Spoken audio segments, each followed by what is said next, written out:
औज़ुबिल्लाहि मिनश्शैतानिर्रजीम बिस्मिल्लाहिर्रहमानिर्रहीम। अस्सलामु अलैकुम नाज़रीन। न्यूज़ वन से बरकत रमज़ान नशरियात के साथ आपका मेज़बान शब्बीर अबू तालिब रोज़ाना की तरह आपकी खिदमत में हाजिर है। आज पाकिस्तान में 15वें रोज़े की हम इफ्तार करेंगे। 15 रमज़ान मुबारक है। रमज़ान मुबारक का निसफ़ हिस्सा गुज़र चुका है। एक बार फिर आपके सामने रूहानी कैफ़ व सुरूर से मुज़य्यन नशरियात पेश करने की सादत हासिल कर रहे हैं। इस उम्मीद, इस तमन्ना, इस आरज़ू, इस ख्वाहिश, बल्कि इस यकीन के साथ कि आप घर बैठकर हमारी नशरियात के ज़रिए माह रमज़ान मुबारक का हकीकी लुत्फ़ हासिल कर सकें। आज इब्तिदान में जिस मौजू पे गुफ्तगू करना चाहता हूँ वह है उजरत लेकर भी खिदमत का दावा करना। ये हमारे यहाँ एहसान जताने वाली जो रविश है ये बहुत ज़्यादा आम है। अब ये किन में आम है? कौन हैं वो लोग जो कि कहते तो ये हैं कि हम खिदमत कर रहे हैं, कहते तो ये हैं कि हम नेकी कर रहे हैं, कहते तो ये हैं कि हम जो है वो सर्विसेज दे रहे हैं, लेकिन दरअसल ये सर्विसेज, ये खिदमत और ये लोगों के काम आना या ये नेकी करना, इसके बदले में वो उजरत तलब करते हैं। जब उजरत तलब करते हैं तो क्या उनका ये दावा सही है कि वो खिदमत कर रहे हैं? क्या उनका ये दावा सही है कि वो नेकी कर रहे हैं? क्या उनका ये दावा सही है कि वो सर्विसेज दे रहे हैं? इस पर गुफ्तगू करेंगे। ये मामला जो है सरकारी इदारों में काम करने वालों के साथ ज़्यादा है। मिसाल के तौर पर हमारे यहाँ सिविल हॉस्पिटल है या लाहौर के अंदर सर्विसेज हॉस्पिटल या इस तरह के जो भी गवर्नमेंट के हॉस्पिटल्स हैं, मुझे नहीं पता कि कौन से हॉस्पिटल गवर्नमेंट के हैं, कौन से नहीं हैं, गवर्नमेंट या सेमी गवर्नमेंट, सरकारी इदारे के जो डॉक्टर्स हैं या आम प्राइवेट इदारे के डॉक्टर्स हैं। डॉक्टर जिसकी तनख्वाह 50,000 रुपये महीना है या वो 50 लाख महीना कमाता है, वो ये कहता है कि मैं लोगों की खिदमत कर रहा हूँ। अब मुझे ये बताएं कि लोगों की खिदमत तो वो कर रहा है कि जो पैदा कराची में हुआ, पढ़ाई उसने लाहौर में की और प्रैक्टिस उसने इस्लामाबाद में की, और इस वक्त वो थर में किसी छोटे से क्लिनिक में काम भी कर रहा है और वहीं खाता पीता सोता है फैमिली से दूर। ये तो खिदमत कहे कि मैं खिदमत कर रहा हूँ तो समझ में आता है कि भाई बेहतरीन यूनिवर्सिटी में कराची में उसने पढ़ा या रहा या पैदा हुआ या इब्तिदाई तालीम हासिल की, बेहतरीन यूनिवर्सिटी कॉलेजेस में इसने पढ़ा रहा या तालीम हासिल की लाहौर में, और बेहतरीन इन्वायरमेंट में इस्लामाबाद की फ़ज़ाओं में, खूबसूरत फ़ज़ाओं में, पुरकैफ फ़ज़ाओं में रहा, प्रैक्टिस की या पढ़ा।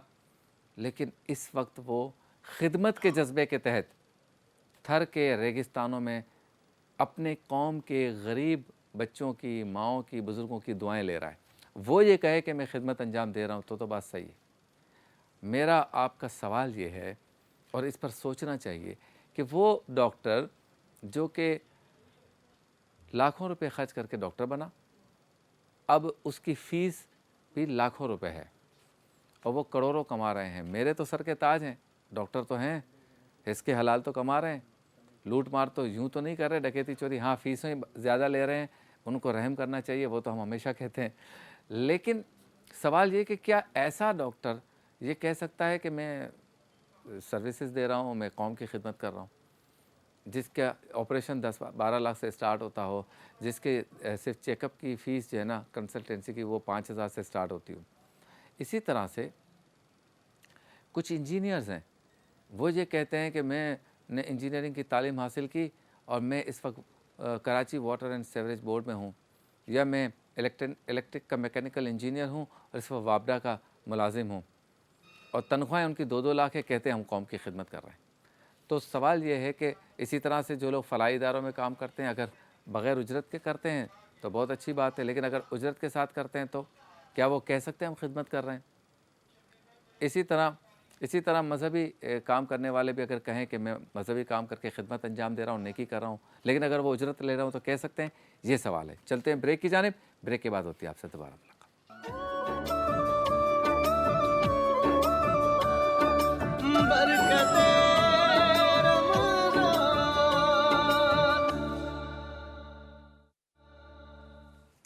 खुशामदीद, एक बार फिर आपकी खिदमत में हाज़िर हैं न्यूज़ वन से बरह रास्त बरकत रमज़ान नशरियात के साथ। अब चलते हैं उस सेगमेंट की जानिब जिसमें हमारे साथ हकीम शाह नज़ीर साहब तशरीफ़ फरमा होते हैं और वो हमें बीमारियों से मुतालिक बताते हैं, फिर उनका इलाज बताते हैं, फिर इलाज की ज़रूरत ना पड़े तो एहतियात क्या क्या करनी है वो बताते हैं। सेगमेंट का नाम है एहतियात लाजिम है। मेरे सरकार मेरी बात बनाए रखना। अस्सलाम वालेकुम, कैसे हैं आप?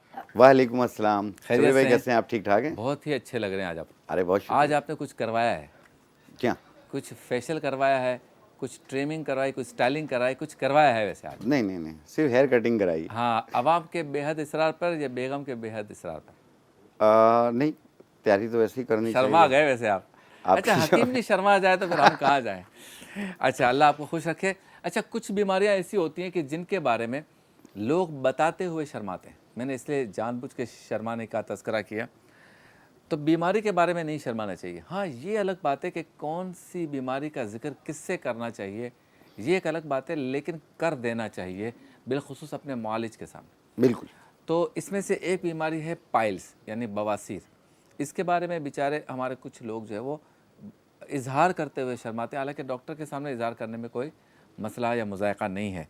तो आज हम पूछेंगे हकीम शाह नज़ीर साहब से कि ये बवासीर या पाइल्स का जो मर्ज़ है ये होता क्यों है और इसका इलाज क्या है, और ना हो ये, इससे बचा जाए, इसके लिए एहतियात क्या करनी है? जी जी शबीर भाई, इसमें देखिए शर्माते नहीं, बिल्कुल आते हैं, पेशेंट आते हैं, बताते होते हैं। ये एक तकलीफ़ है ये, और बहुत बड़ी तकलीफ़ होती है। और इसमें यह है कि बहुत ज़्यादा स्पाइसी, बहुत ज़्यादा मिर्चों का इस्तेमाल करना, बड़ा गोश्त का इस्तेमाल करना, कब्ज़ की शिकायत रहना, इसकी वजह से पाइल्स हो जाती है। पाइल्स भी 2 किस्म की होती है, एक बादी होती है, एक खूनी होती है। और ये दोनों में, एक में मस्से भी निकल आते हैं, और अगर बादी होती है उसमें दर्द और जलन बहुत ज़्यादा होती है कि बैठ भी नहीं पाते हैं, तकलीफ़ रहती है, स्टूल पास करते वक्त भी डरते हैं, ताकि फिर उसको तकलीफ़ और जलन शुरू हो जाती है। दूसरा, एक होती है कि कोई मस्सा नहीं है, कुछ भी नहीं है, जब स्टूल करने बैठते हैं तो उसके बाद ब्लड आना शुरू हो जाता है, और बिल्कुल फ्रेश ब्लड होता है वो, और बिल्कुल गिरता जाता है ब्लड, और पेशेंट घबरा जाता है, वो स्टूल भी नहीं करता, उठ के खड़ा हो जाता है कि पता नहीं मुझे क्या हो गया, ये कहीं मेरे अंदर खून की कमी ना हो जाए। और ये होती है हेमोराइड ग्रेड 1 कहलाती है।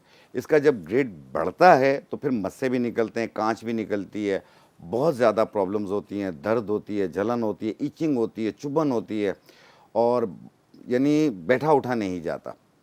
और इसमें यह है कि इसमें फेस्टुला भी बनती है, ज़ख़म बनना शुरू हो जाते हैं, बाद लोगों को फिशर की शिकायत होती है। ये पाइल्स की एक किस्में होती हैं।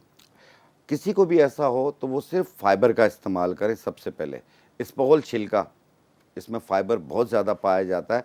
आप उसका एक बड़ा चम्मच भर के एक गिलास पानी में मिला के दिन में 2 बार, सुबह नाश्ते से पहले और रात को सोने से पहले पिया करें।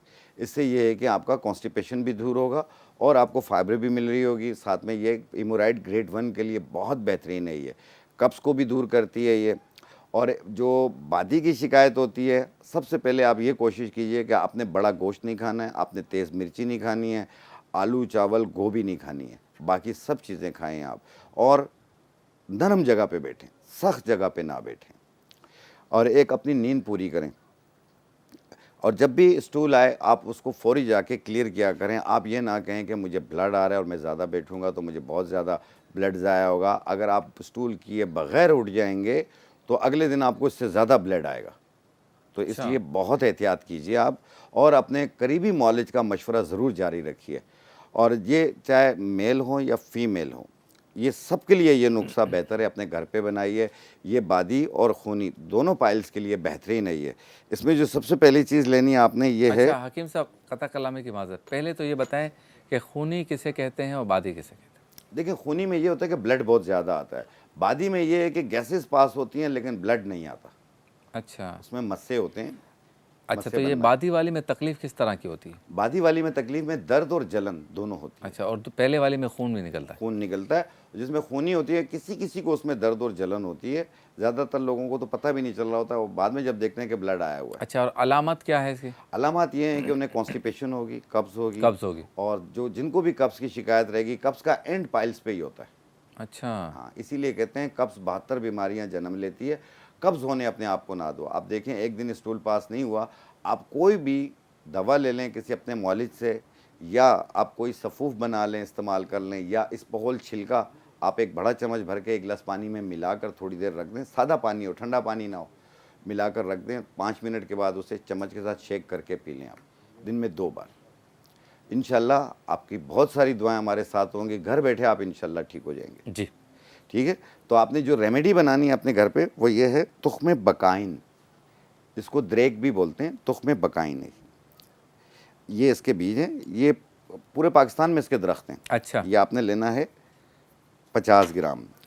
ये है रसौंत, रसौंत ये भी पाइल्स को ख़त्म करने में और उसके मस्सों को ख़त्म करने में मदद देती है। ये इसका पाउडर है, ये भी हमने लिया 50 ग्राम। ये अंजुबार है, ये हर किस्म के बहते हुए खून को रोकती है, अंजुबार, ये 50 ग्राम हमने इसका पाउडर लिया। इन तीनों को मिला लीजिए और आधी चम्मच चाय वाली सुबह नाश्ते से पहले, अगर भूल जाएं नाश्ते के 1 घंटे बाद। इसी तरीके से रात खाने से पहले, अगर भूल जाएं तो खाने के 1 घंटे बाद पानी के साथ।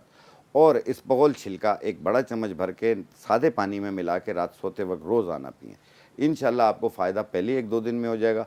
ये कम से कम महीना 40 दिन यूज़ कीजिए, तकरीबन ठीक हो जाएंगे आप इंशाल्लाह। क्या बात है। लेकिन अच्छा, अगर आपके मस्से जो हैं बहुत ज़्यादा बाहर आके लटक जाते हैं तो आपको बहुत तकलीफ़ होती है, तो वक्त ज़ाया किए बगैर अपने करीबी सर्जन को दिखा के ऑपरेट करवा लें। अच्छा, इसका पाइल्स का ऑपरेशन भी होता है? ऑपरेशन भी होता है इसका। तो ये शॉर्टकट नहीं है ऑपरेशन? इतनी ऑपरेशन तकलीफों से शॉर्टकट है, गुजरे बिल्कुल और करवा लें आप। बाज़ लोग ऑपरेट से डरते हैं, अच्छा, तो डरना नहीं चाहिए। ज़ाहिर बात है जो ऑपरेट कर रहा है वो भी इंसान है और इंशाल्लाह ठीक हो जाते हैं। कभी भी याद रखिए, मौलिज चाहे वो मेडिकल डॉक्टर हो या हिकमत का डॉक्टर हो या हकीम हो, वो आपके माँ बाप की तरह होता है। आप उससे ज़रूर अपनी बात शेयर किया करें। अच्छा, आपका क्या तजुर्बा है? ये ख़वातीन में ज़्यादा होता है मर्दों में? दोनों में होता है ये। बाज़ लोगों को विरासत से होता है, ख़ानदानी होता है। अच्छा, हाँ, वालिदैन में होता है तो बच्चों में भी होता है ये। यानी ख़वातीन में भी ये होता है? जी, ख़वातीन में भी होता है, मर्दों में, और मर्दों की निस्बत ख़वातीन में ये ज़्यादा तकलीफ़ है। अच्छा। हाँ। अच्छा, ये बताएं कि अब एहतियात में एक तो आपने एहतियात बता दी कि कब्ज़ ना होने दें। जी हाँ। अच्छा, और कब्ज़ ना हो इसके लिए भी आपने बता दिया कि इसबगोल वगैरह का इस्तेमाल। अच्छा, हमारे यहाँ जिसको भी पेट की कोई भी तकलीफ़ होती है तो वो बहुत ही ज़्यादा उन लोगों की बातों पे यकीन कर लेता है जो हकीम नहीं होते, सिर्फ तजर्बे की बुनियाद पे बता। उनके लिए क्या मशवरा है? पेट का कोई भी मर्ज़ हो, किसी दिन पेट फूला फूला लगे, भारी लगे, बादी लगे, गैस लगे, या ये जो आपने बताया कब्ज़ लगे, आप क्या मशवरा देते हैं? सबसे पहले इनिशियली उसे क्या करना चाहिए? देखिए, जिनको कब्ज़ की शिकायत हो, इससे सबसे पहले तो मैंने यही अर्ज़ किया कि आप इसबगोल छिलका पानी में मिलाकर पिएँ। और अगर आपको गैसेस, बदहज़मी, तेज़ाबियत ये बहुत ज़्यादा रहती है तो आप एक 3-4 चीज़ें, सौंफ, पुदीना देसी, सूखे नींबू और सना मक्की, ये 4 चीज़ें आप ले लें। ये 100-100 ग्राम या 50-50 ग्राम मिला के पाउडर बना लें। आधी चम्मच सुबह नाश्ते के बाद, आधी चम्मच रात खाने के बाद पानी के साथ लें। ये पेट का उफारा होना, गैसेस होना, तेज़ाबियत होना, मैदे में जलन होना और कब्ज़ होना, ये उसको भी दूर करेगी आपकी। दूसरी चीज़ जो एहतियात आपने करनी है, कोशिश कीजिए मुरगन चीज़ें, तेज़ मिर्ची का इस्तेमाल, बड़ा गोश्त, ये चीज़ें अवॉइड कीजिए ताकि आपको कब्ज़ ना हो। जब कब्ज़ नहीं होगी आपको पाइल्स भी नहीं होगा। ये कब्ज़ की वजह से हो रही है। अच्छा, ये बताएं कि ये जो कब्ज़ ख़त्म करने के लिए लोग जाते हैं और फिर उन्हें लूज़ मोशन शुरू हो जाते हैं, तो ये एतदाल कैसे रहे? नहीं, देखें शबीर भाई, जब कब्ज़ टूटती है ना तो लूज़ मोशन नहीं होते हैं, उनको होते हैं जो आईबीएस के पेशेंट होते हैं। अच्छा। आईबीएस इरिटेबल बाउल सिंड्रोम कहलाता है ये नफ्सियात की एक किस्म होती है। अच्छा। हाँ, इसमें कभी पेट ख़राब हो जाता है, कभी कब्ज़ हो जाती है, धड़कन तेज़ होती है, घबराहट रहती है, बातें 10 सोचेंगे, एक की 4, 4 की 8 निकालेंगे, बार बार हाथ धोएंगे, कोई बात जहन में आएगी उसके 10 मायने निकालेंगे। ये एक आईबीएस की किस्म है। डर खौफ महसूस होगा उसे, ये एक नफ्सियात की एक किस्म होती है। इसमें बार बार पेट भी ख़राब होता है, बार बार कब्ज़ भी हो जाती है। तो ऐसी सूरत में अपने मौलिज का मशवरा ज़रूर जारी। जिन लोगों को भी आईबीएस की प्रॉब्लम रहती है, वो एक बादाम की तरह एक फल मिलेगा, इसके पास पंसारी के पास भी होती है और ड्राई फ्रूट वालों के पास भी होती है, मगज़ फिंदक। उसको छिलका उतार के उसका मगज़ पीस के पाउडर बना लें, एक 100 ग्राम ले लें, 1 चाय वाली चम्मच एक टाइम रोज़ाना लें। इंशाल्लाह डर खौफ भी ख़त्म होगा और दिमाग जो चल रहा होता है फजूल का, ये भी ठीक होना शुरू हो जाएगा। अच्छा, ये बताएं कि जब बंदे को ऐसा लगे कि भाई मुझे पाइल्स लग रही है, सबसे पहले वो क्या करेगा? देखें, जिनको पाइल्स महसूस हो रहा है उसमें जलन क्योंकि और अलामत पेन जैसे महसूस आपने हो रहा है। बताई ना, ऐसे लोग सुनते हैं सब जी हाँ, लोगों से। ये अलामत अगर फील हो रही हैं उनको, तो सबसे पहले तो इस्पोगोल छिलका इस्तेमाल करें, अपने आप को कब्ज होने ना दे। जब कब्ज नहीं होगा आपको 5 साल 10 साल तक पाइल्स नहीं होगा। अच्छा। अगर कब्ज हो गया और पाइल्स की सिचुएशन आ चुकी है तो आप ये नुस्खा जो मैंने बना कर दिखाया ये भी इस्तेमाल कर सकते हैं और इस्पोगोल छिलका भी जारी रखें, साथ में अपने करीबी डॉक्टर को भी दिखाएं। अच्छा, ये किस हद तक मुमकिन है कि जिसको कब्ज़ है उसको पाइल्स हो सकती है? ये 80% अच्छा। 80% जिनको कब्ज होगा उनको पाइल्स होने के। अच्छा, और आप कब्ज़ का आदी मरीज़ किसको कहते हैं? क्योंकि हर वक्त तो सबको कब्ज़ नहीं होती, कभी कभी हो जाती है, कुछ को हमेशा रहती होगी, जैसे आप बता रहे हैं कि वो तो ज़्यादा ख़तरनाक है। देखें, एक तो होता है ना ट्रैवल आपने एक इलाके से मूव किया दूसरे इलाके पे आ गए, वहाँ की इन्वायरमेंट कुछ और थी, यहाँ की इन्वायरमेंट कुछ और है मौसम की। जो जैसे आप गांव चले जाते हैं पंजाब साइड पे, केपी के साइड पे, वहाँ पे जाते हैं तो लूज मोशन हो जाते हैं, कब्ज़ टूट जाती है, लेकिन कराची आते हैं उनको कब्ज़ हो जाती है। ये एक इन्वायरमेंट का मसला होता है। ऐसी सूरत में ये है कि फिर आपको कब्ज़ की दवा घर पे रखनी होगी। आपने जो मैंने सफ़ूफ बनाना सिखाया वो भी रख सकते हैं, जिसमें मैंने अभी सना मक्की, सूखे लीमू, सौंफ और पुदीना देसी ये बना के भी रख सकते हैं, और इस्पोगोल छिलका भी आप इस्तेमाल कर सकते हैं। बहुत कोशिश कीजिए तेज़ मिर्ची और बड़े का गोश्त या तेज़ ऐसी चीज़ें इस्तेमाल ना करें जो आपको कब्ज़ करती हैं। बहुत शुक्रिया थैंक यू। हकीम शाह नज़ीर साहब, आप तशरीफ़ लाए। अल्लाह ताला आपको सलामत रखे, आपके रिस्क में, उम्र में, हुनर में, अमल में, सब में बरकत अता फरमाए। मुलाकात होती है मुख्तसर से वक़्फ़े के बाद।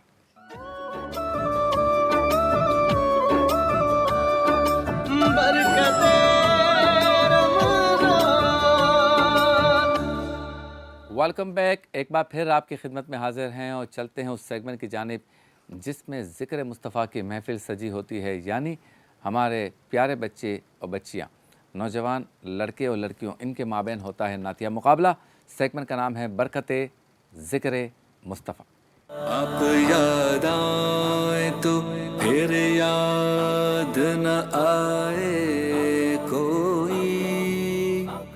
जैसा कि आप जानते हैं, दूसरे राउंड का आगाज़ हो चुका है यस्टरडे, यानी गुज़रे हुए कल से। आज उसका दूसरा दिन है और 3 हमारे साथ सनाखा मौजूद हैं, हिफ्सा मोहम्मद हनीफ़, हाफिज़ राव बिलाल और उस्मान बट। आप तीनों का शुक्रिया, आप तशरीफ़ लाए। और मौजूद है हमारे साथ वतन अज़ीज़ पाकिस्तान के सीनियर सनाखा अब्दुल हमीद राना सोवर्दी साहब, आपको अस्सलाम वालेकुम। और जनाब मोहम्मद सलमान आलम, आपको भी अस्सलाम वालेकुम। ये दोनों जजेस हमारे साथ होंगे। तो पहले तशरीफ़ लाती हैं हिफ्सा मोहम्मद हनीफ, कलाम पेश करें। हुदूद ताईरे सिदरा हुजूर जानते हैं, कहाँ है अर्श-ए मुअल्ला हुजूर जानते हैं, कहाँ है अर्श-ए मुअल्ला हुजूर जानते हैं।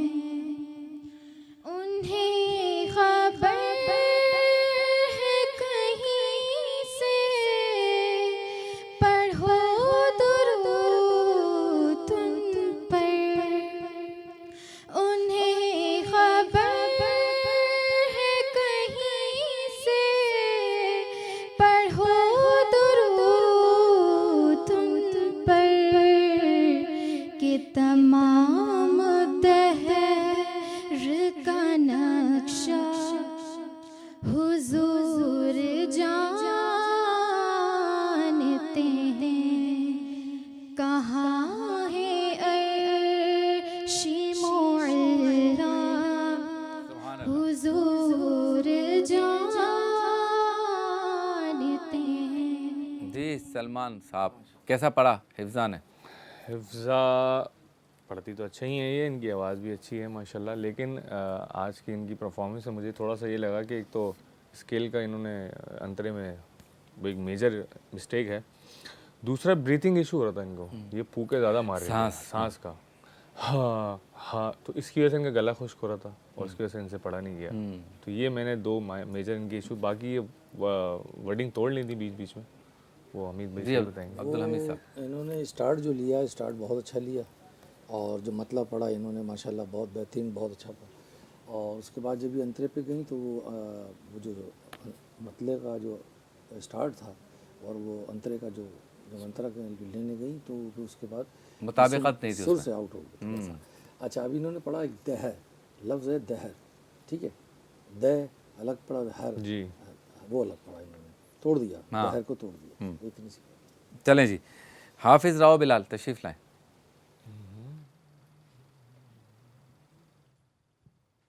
कोई दुनिया आता में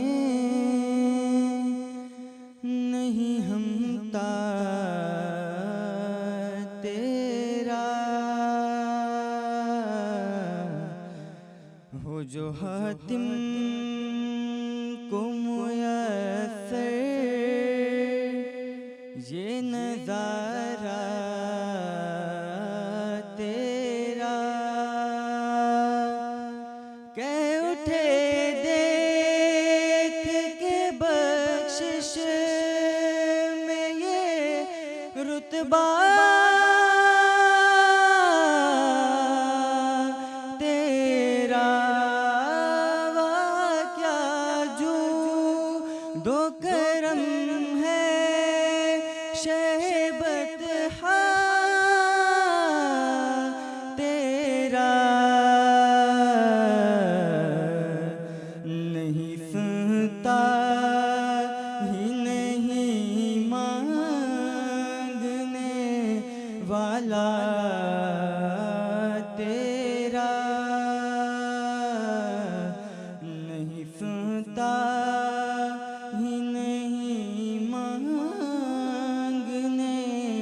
वाला तेरा। सुभान अल्लाह, सुभान अल्लाह, माशाल्लाह। आप एक अंतरा और पढ़ सकते थे, लेकिन मेरे ख्याल में समझ में आ गया था, और आप आवाज़ में इतने थकन आ गई थी कि अगर आप एक अंतरा और पढ़ते तो थोड़ा सा और ख़राबी आती। जी, या फिर तो चूँकि समझ में आ गई थी बात। जी सलमान। देखिए शबीर भाई, जब इंसान को कंपटीशन में आना हो और जो नातख़्वाह हैं उनको चाहिए कि मेरी आवाज़ के मुताबिक मैं नात को चूज़ करूं।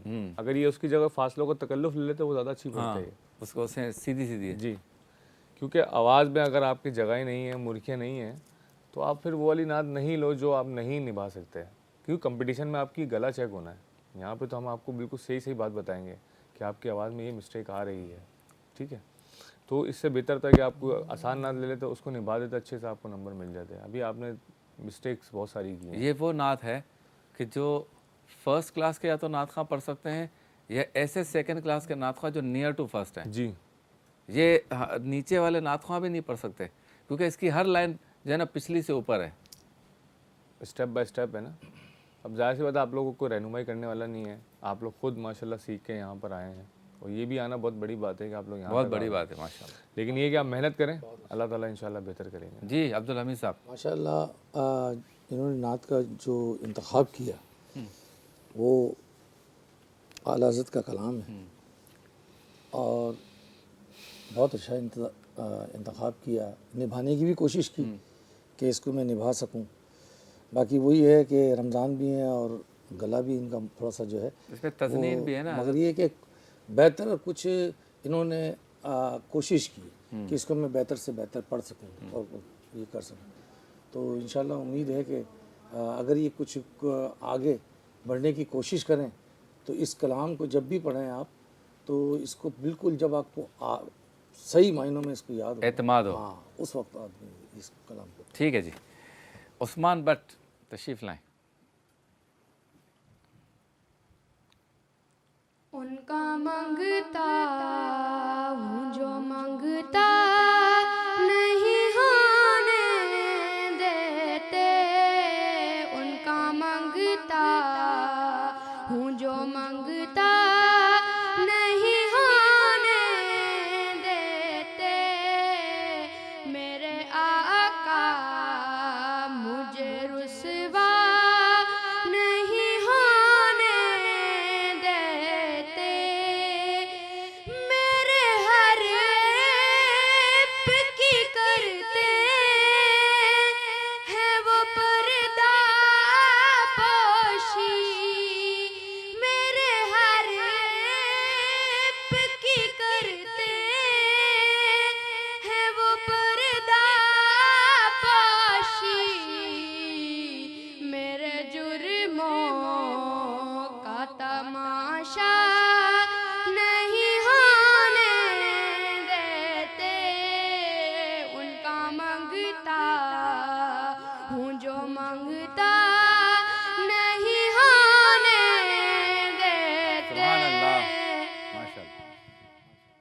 इतनी जल्दी क्या थी आपको? पुलिस लगी हुई है पीछे, माशाल्लाह। इतना जल्दी पढ़ रहे थे। हाँ, असल में ये इसी को तसल्ली से पढ़ लेते आराम हाँ आराम। जी, इसको रिदम बनाना भी चाह रहे थे, नहीं भी बन रहा था, फिर भी वो बनाना चाह लेकिन रहे एनर्जी है इसकी आवाज़। थे। एनर्जी है, पर शबीर भाई देखें, नात कंपटीशन की नाते ही अलग है। हाँ, मतलब वो आपको स्लो नाते आपने चूज़ करनी है, उसको फिर ठहर ठहर के मिठास से अच्छे से पढ़ना है, तैयारी करके। ये महफिल की नाते हैं, घर में महफिल हो गई, बाहर महफिल हो गई, महफिल की नाते में इको चल रहा होता है और रिदम बन के पढ़ने होते हैं। तो बेटर ये है कि बेटा आप लोग को अच्छी नाते सेलेक्ट करें, जो हमारे बुजुर्गों ने पढ़ी है नाते, वो सेलेक्ट करके लेकर आए, उसको तैयारी करके उसको पढ़ें यहाँ पे बेहतरीन करके, वो आपके लिए ज़्यादा अच्छा है। सिलेक्शन जी। अब्दुल हमीद साहब। हाँ, वो माशाल्लाह ये बच्चा ऐसा आपने सही कहा कि महफिलों का अंदाज़ है। ये मुकाबले में जब ये कलाम जो आए तो इसको अगर पढ़ना है तो फिर इसके ठहराव के साथ पढ़े, जो इसका एक मुकाबले का जो अंदाज़ है वो ठहराव के साथ पढ़े। अभी बच्चा जो है ये जिस तरह महफिल में पढ़ते हैं ना, और ये अपने इसका इश्क था, मैं ये देख रहा था, इसका जज्बा भी देख रहा था, इसका जज्बा भी देख रहा था, अच्छी बात है, इसका जज्बा भी देख रहा था, इसका इश्क भी देख रहा था। और अच्छी बात है कि इन्होंने इस चीज़ को जो है पिक किया कि भाई मैं इस अंदाज़ को पेश करूं। मगर ये जब भी कभी कोई नात है तो जब भी ये कलाम पढ़ा जाए मुकाबले में, तो जो इसका एक अदायगी है और इसका जो रंग है, इसका जो अंदाज़ है, वो ठहराव के साथ होना चाहिए। अगर यही नात सिलेक्ट करनी हो हाँ। तो सलमान साहब कैसे पढ़नी चाहिए, ज़रा पढ़ के सुनाएं। अगर यही ना, भाई मुझे आती यही है, मैं क्या करूं? हालांकि ये मुकाबले की नात नहीं है, सही। लेकिन चलो यही आती है, तब कैसे पढ़ूं? इसी को स्लो करके पढ़ लें। हाँ, हाँ, उनका मंगता हूँ जो मंगता नहीं होने देते, उनका मंगता समझिए आप, यानी अगर पढ़नी यही है तो फिर उसको मुकाबले का रंग ऐसे देखो देना है। बेटा, आपको हम ये नहीं कह रहे कि ये इस तरीके से हो जैसे इन्होंने कहा ना, उनका मंगता हूँ। अब उनका मंगता को कैसे जगह लगाइए, उनका मंगता हूँ, तो अगर पढ़ना है ना तो जगह लगा के इसमें बड़ा बहुत इसके अंदर जगहें हैं माशाल्लाह। इस बच्चे ने पढ़ी है कोई दुनिया अदा में, इसका शुरू बहुत अच्छा है, मीठा है। कोई दुनिया अता में नहीं हमता तेरा।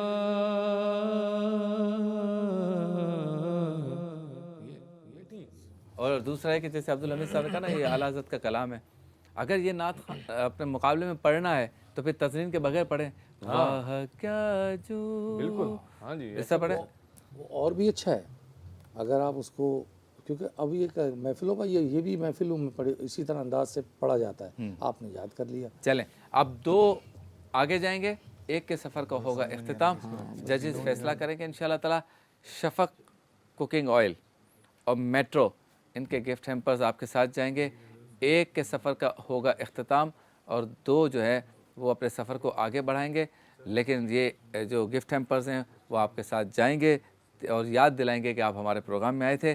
जिनके सफ़र का आज इख्तिताम होगा वो भी ये ना समझे कि उनके फ़न के सफ़र का इख्तिताम हो गया, नहीं, इस मुकाबले में इनके सफ़र का इख्तिताम हुआ। इंशाल्लाह आप इसी तरह से पढ़ते रहेंगे तो मुझे उम्मीद है कि हमारी आपकी मुलाकात किसी और मुकाबले में होगी। मुकाबलों में आप जाते रहें, असातिज़ा से सीखते रहें, अपने आप को पॉलिश करें, तो आप रिफ़ाइन होकर खालिस होकर एक बेहतरीन नात ख़्वां बन के सामने आएंगे। और नात ख़्वानी करना बहुत बड़ी सादत है। आप तीनों यहाँ आए, यहाँ तक पहुँचे, आप टेलीविज़न पर आए, नेशनल टीवी पर आपका आना आपके रिकॉर्ड को, आपकी प्रोफाइल को मेंटेन करता है, तो ये भी आप लोगों के लिए सादत है। हमारे लिए भी हम ये कहते हैं कि शुक्रिया आपका हम अदा करते हैं कि आप यहाँ तशरीफ़ लाते हैं और इसी तरह से रौनक बख्शते हैं इस बरकत ज़िक्र मुस्तफ़ा की महफ़िल को।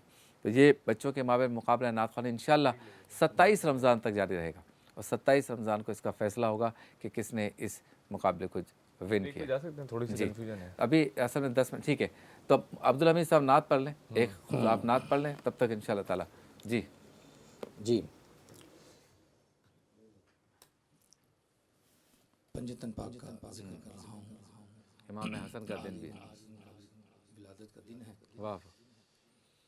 मैं तो पंजतन का गुलाम हूँ, मैं तो पंजतन का गुलाम हूँ, मैं फकीर खैरुल अनाम हूँ, मैं तो पंजतन का गुलाम हूँ। मुझे इश्क है तो खुदा से है, और मुझे इश्क है तो रसूल से, मेरे मुंह से आए महक सदा, मैं जो नाम लूं तेरा कल्ब से, मैं तो पंजतन का गुलाम हूँ, मैं तो पंजतन का गुलाम हूँ। जो भी फातिमा की दुहाई दे तो खुदा भी उसको बढ़ाई दे, बड़ा ऊंचा उसका मकाम है। जो भी पंजतन का गुलाम है, मैं तो पंजतन का गुलाम हूँ। जो हसन का जिक्र सुनाएगा,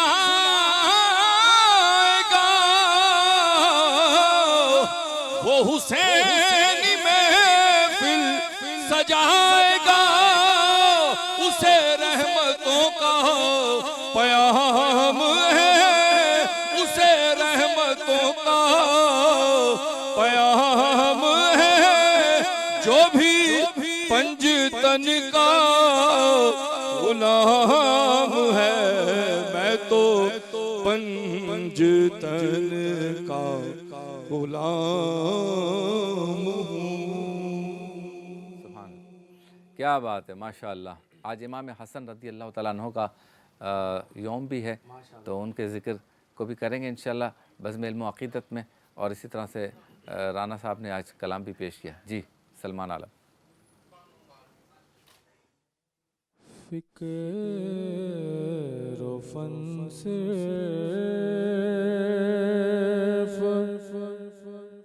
अली है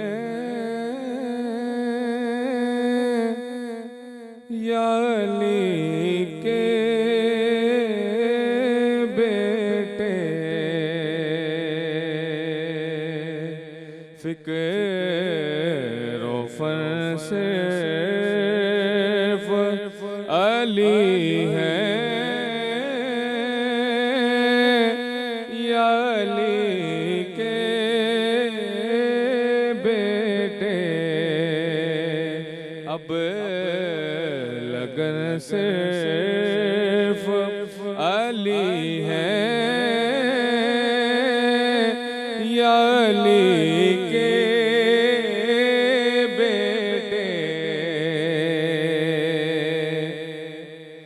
तुम रिवायात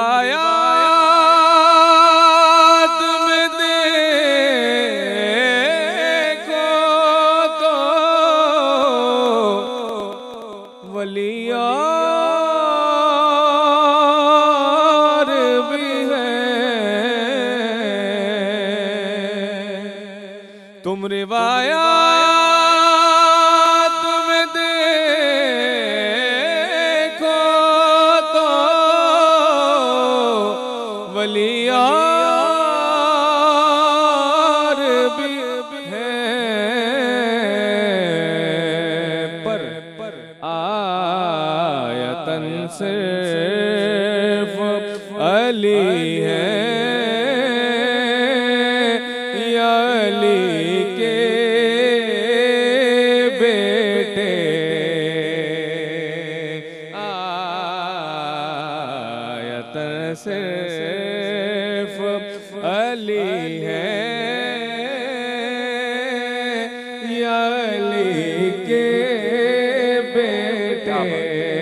बनाने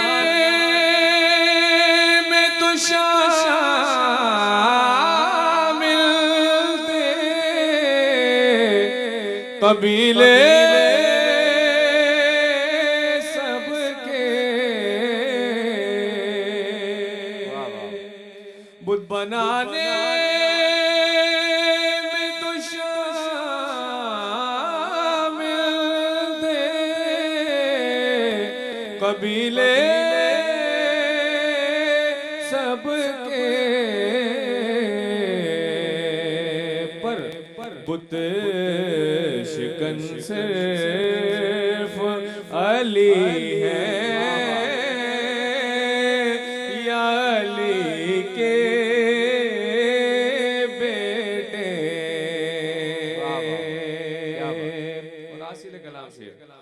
सबकी कब्रें ठिकाने मदीने में मगर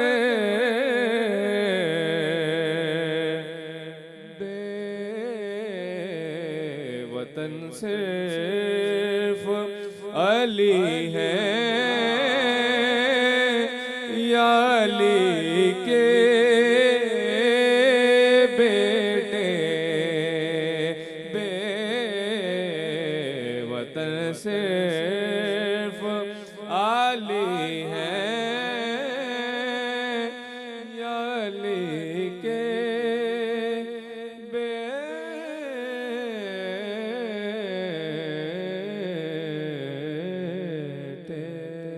सुभान अल्लाह, सुभान अल्लाह, माशाअल्लाह, खूबसूरत कलाम दोनों हमारे जजेस ने पेश किया आज के दिन की मुनासबत से।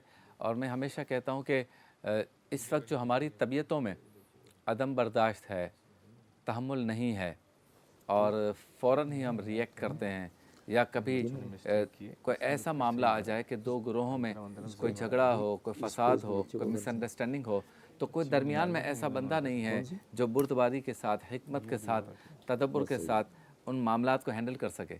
तो हमारे माशरे में इस वक्त अगर किसी चीज़ की सबसे ज़्यादा ज़रूरत है इस वक्त, तो वो है मिजाज इमाम हसन रज़ी अल्लाह ताला। अगर हम हज़रत इमाम हसन की सीरत को पढ़ लें तो हमें पता चल जाएगा कि 50 साल की उम्र में रब ताला ने उन्हें ऐसा ज़ीरक बनाया, ऐसे हिकमत व दानाई अता फ़रमाई, ऐसा तदब्बुर अता फ़रमाया। इतने बुर्दबार थे, हिल्म इतना था, नरम गो, खुश अखलाक, नज़रों को झुकाकर हर किसी को माफ़ कर देना, मामला फ़हम, ये क्वालिटीज़ जिसकी आज ज़रूरत है वो इमाम हसन में है। आइए हम अपने बच्चों को भी और ख़ुद भी मगरबी तहज़ीब की जो है वो आइडियोलॉजी को छोड़कर इमाम हसन की आइडियोलॉजी पढ़ने वाला बना दें।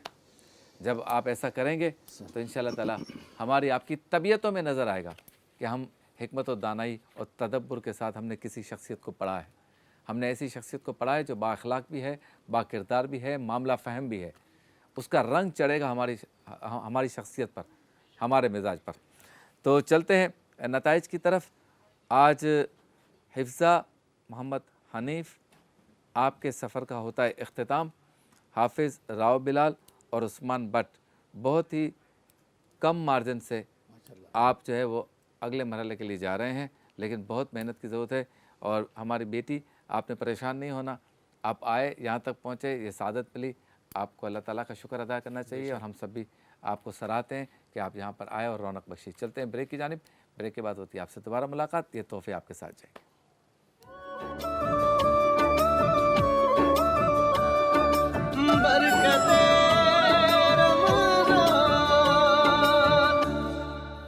खुश आमदीद, एक बार फिर आपकी खिदमत में हाज़िर हैं और चलते हैं उस सेगमेंट की जानिब जिसमें उलमाए कराम हमारे साथ होते हैं, इल्म की बातें होती हैं, सना खां हमारे साथ होते हैं, अक़ीदत के फूल निछावर होते हैं। सेगमेंट का नाम है बज़्म इल्म व अक़ीदत।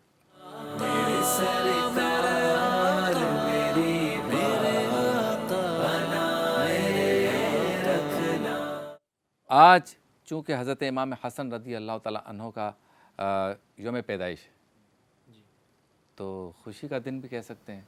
उनका ज़िक्र करें फिर खुशी है, उन जैसा बने फिर खुशी है, सुभान अल्लाह। उनकी बातों को माने फिर खुशी है।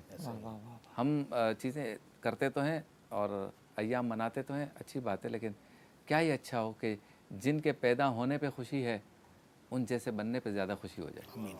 तो मौजूद हैं इस मौजू पे गुफ्तगू करने के लिए हज़रत अल्लामा मुफ्ती ग़ुलाम दस्तगीर साहब, आपको अस्सलाम वालेकुम।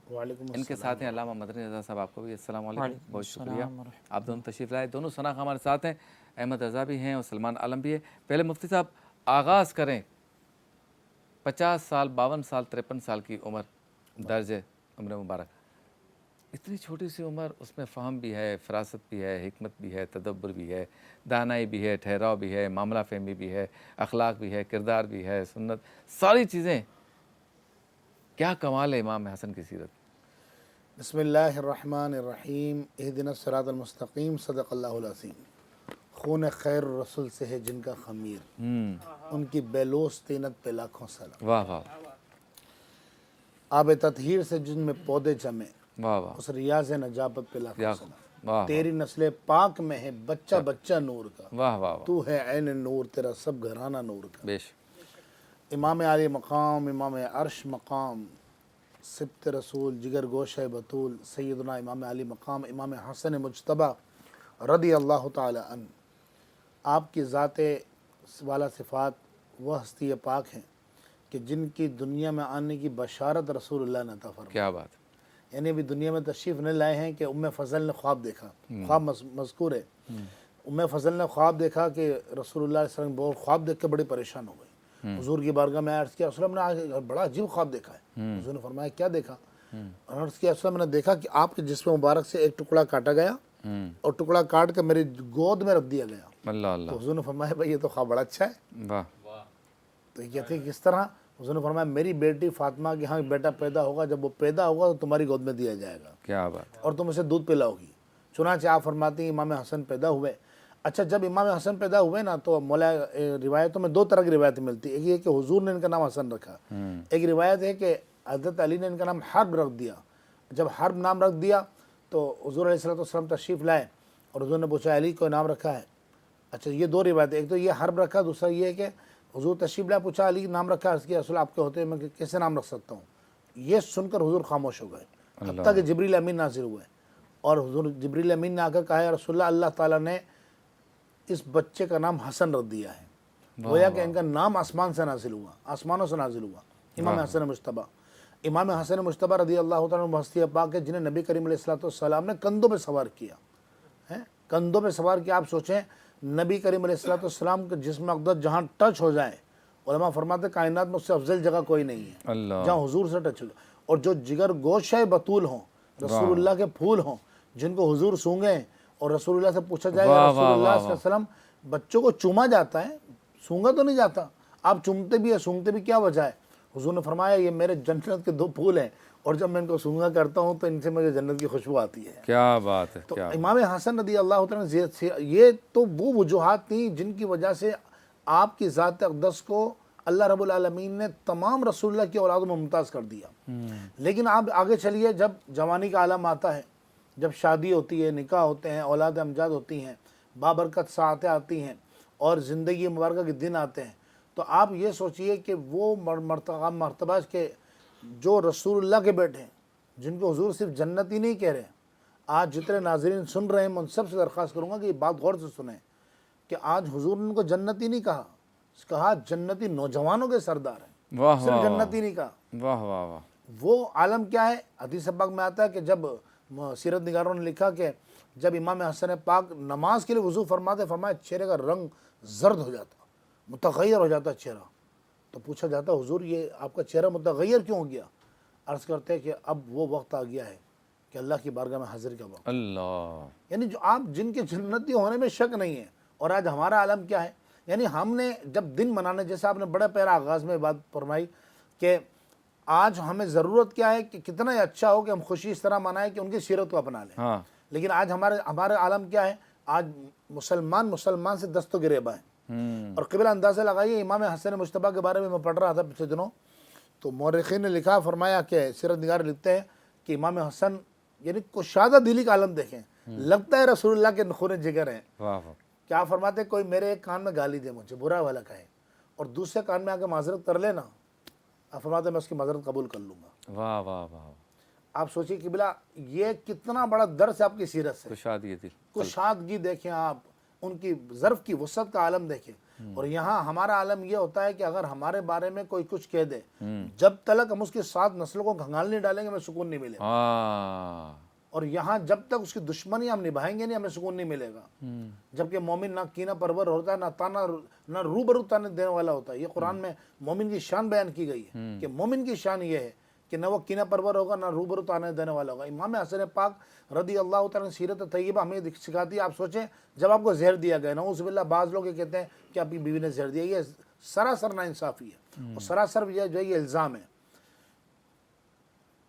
जब आपको जहर दिया गया तो इमाम हुसैन पाक आए, कहा भाईजान, यानी इमाम हुसैन पाक वक्त क्या था हुजूर, इमाम हसन का हाथ पकड़ लिया इमाम हुसैन, कहा भाईजान मुझे बताइए किसने जहर दिया आपको। इमाम हसन पाक अल्लाह अकबर, इक़्तिदार छोड़ दिया था जवानी के आलम में है, और कितना जालिम जहर दिया गया होगा कि कई दिन तक आंतें कट गई थी आपके अंदर से, आंतें कट कट कर निकल के बाहर निकल रही थी। ये कितनी शिद्दत की तकलीफ होती है। क़िबला हमारे मतलब ज़रा से पेट में दर्द हो जाए तो हम रात को सो नहीं पाते हैं, ज़रा सा हमें मतलब इन्फेक्शन हो जाए आंतों के अंदर तो हमारी नींदें हराम हो जाती है, खाना पीना खाया जाता है। और वो रसूलुल्लाह के नवासे जिनको हुजूर अलैहिस्सलातु वस्सलाम रिवायत में आता है कि साहबी कहते हैं, अबू हुरैरा कहते हैं, मैं आया, हुजूर जो है सर्दी के आलम का था और हुजूर कंबल ओढ़ के तशरीफ़ फरमाते हैं, तो मैंने देखा कि हुजूर का कंबल अंदर से हिल रहा है।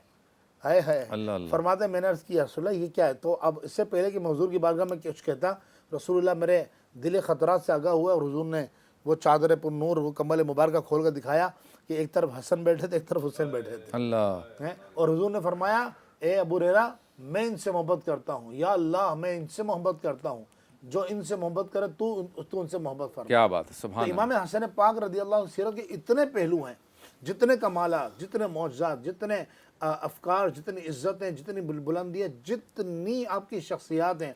हकीकत यह है कि आखिरी बात में क्या बात ख़त्म करता हूँ बस, कि उलमा ने लिखा इमाम हसन की शान सारी वराउल वरा है, सब जो बयान किया गया, लेकिन सबसे बड़ी शान ये है कि वो रसूलुल्लाह के नवासे हैं। क्या बात है, सुभान अल्लाह जी। सैयद भी हैं, बिस्मिल्लाहिर्रहमानिर्रहीम। वाह वाह वाह। इमाम हसन रदी अल्लाह ताला अन्हु वाक़अतन एक ऐसी शख्सियत हैं कि जिनकी सीरत हमारे लिए एक अज़ीम रोल मॉडल है। आपकी तरबियत चूँकि सरकार अलैहिस्सलातु वस्सलाम के साथ हुई, आपकी सरकार अलैहिस्सलातु वस्सलाम के साए में आपने परवरिश पाई, तो नबी करीम अलैहिस्सलातु वस्सलाम की सीरत तय्यबा के वो पहलू के जो एक लीडर के लिए ज़रूरी होते हैं, एक लीडरशिप और एक कौम के रहनुमा के लिए ज़रूरी हैं, वो आपकी ज़ात में हमें नज़र आते हैं। बेशक सरकार मदीना सल्लल्लाहु अलैहि वसल्लम ने हज़रत इमाम हसन और इमाम हुसैन रदी अल्लाह ताला अन्हु के लिए फ़रमाया कि हुमा सय्यदा अहलुल जन्नह, कि ये दोनों जो है वो जन्नती नौजवानों के सरदार हैं। और एक मकाम पर जो वाक़या बतौर ख़ास हज़रत इमाम हसन के साथ मनक़ूल है कि सरकार अलैहिस्सलातु वस्सलाम की गोद में आप जो है वो जलवा अफरोज़ थे और सरकार अलैहिस्सलाम ने फ़रमाया कि मेरा ये बेटा सैयद है, तो ख़ास तौर पर उनके बारे में भी फ़रमाया। तो अगर हम ये देखें ना कि सरकार अलैहिस्सलातु वस्सलाम ने आपको सैयद फरमाया, सैयद का मतलब ही होता है लीडर। अगर हम जन्नत के एतबार से देखें तो जन्नती नौजवानों की लीडर भी हैं, यानी इससे मुराद जन्नती नौजवानों के लीडर होने से मुराद ये है कि जो इस दुनिया में जवानी के आलम में इबादत करते हुए रुखसत होंगे और जब जन्नत में पहुँचेंगे तो इमाम हसन और इमाम हुसैन उनके सरदार होंगे। तो वहाँ पे भी लीडरशिप है। और दुनिया के अंदर भी देखें तो हमें आपकी ज़ात में लीडरशिप अजीम तरीके से नज़र आती है। क्या बात। एक लीडर जो है वो मुफीद मशवरा देने वाला भी होता है, मुफीद मुशीर भी होता है। हज़रत अली रदी अल्लाह ताला अन्हु के दौर में जब कुछ इख्तिलाफ़ात हुए, ख़ास तौर पर हज़रत उस्मान गनी रदी अल्लाह ताला अन्हु के मामले पर जो इख्तिलाफ़ात हुए, तो हज़रत इमाम हसन रदी अल्लाह ताला अन्हु ने मौलाए कायनात को मशवरा दिया कि हुज़ूर मेरा मशवरा ये है कि आप अभी फ़िलहाल जो है वो मदीने तय्यबा से चले जाएँ, क्योंकि अगर हज़रत उस्मान गनी रदी अल्लाह ताला अन्हु को शहीद कर दिया गया तो इल्ज़ाम आपके ऊपर भी आ सकता है। लोग आपके बारे में कहेंगे कि इन्होंने जो है वो शहीद करवाया है। तो हमारा मशवरा ये है कि आप रुखसत हो जाएं। बहरहाल वो मौका ना बन सका, लेकिन आपको इस मशवरे पर हज़रत अली रदी अल्लाह ताला अन्हु ने खूब सराहा। तो ये एक लीडर जो है ना, उसकी सलाहियत के अंदर ये होना चाहिए कि वो मामला फ़हम हो और फौरी तौर पर वो फ़ैसला कर सकता हो, अच्छा मशवरा दे सकता हो, तब वो अच्छा लीडर बन सकता है। सही। इसी तरीके से लीडर जो है वो अपनी कौम की भलाई को अपने ज़ाती मफादात पर तरजीह देने वाला होता है। तभी वो लीडर कहलाता है। हम अहादीस करीमा को देखें तो सरकार अलैहिस्सलातु वस्सलाम ने फरमाया कि सय्यदुल कौमी खादिमुहा, कि कौम का जो सरदार होता है ना वो दर हकीकत उनका खादिम होता है। क्या बात, यानी वो कौम की खिदमत करने वाला होता है, कौम के मफादात के बारे में सोचने वाला होता है। वो ऐसा नहीं होता कि कौम के टैक्स के ऊपर खुद तो अय्याशियाँ कर रहा हो लेकिन कौम जो है वो रुल रही हो, बल्कि वो कौम की खिदमत करने वाला होगा। अब यही चीज़ जो है वो हमें इमाम हसन रज़ी अल्लाह तआला अन्हु की सीरत में भी बदरजा आतम नज़र आती है कि मुसलमानों के मफादात के लिए आपको तमाम तर फैसिलिटीज़ मिली हुई थी, तमाम तर आपको सहूलियात मिली हुई थी, एक मनसब मिला हुआ था, लेकिन जब आपने ये देखा कि इससे मुसलमानों को नुकसान पहुंच सकता है, मुसलमानों के दरमियान अब इख्तिलाफ हो रहा है, तो फिर आपने वो मनसब भी छोड़ दिया और मुसलमानों को इख्तिलाफ से बचा लिया।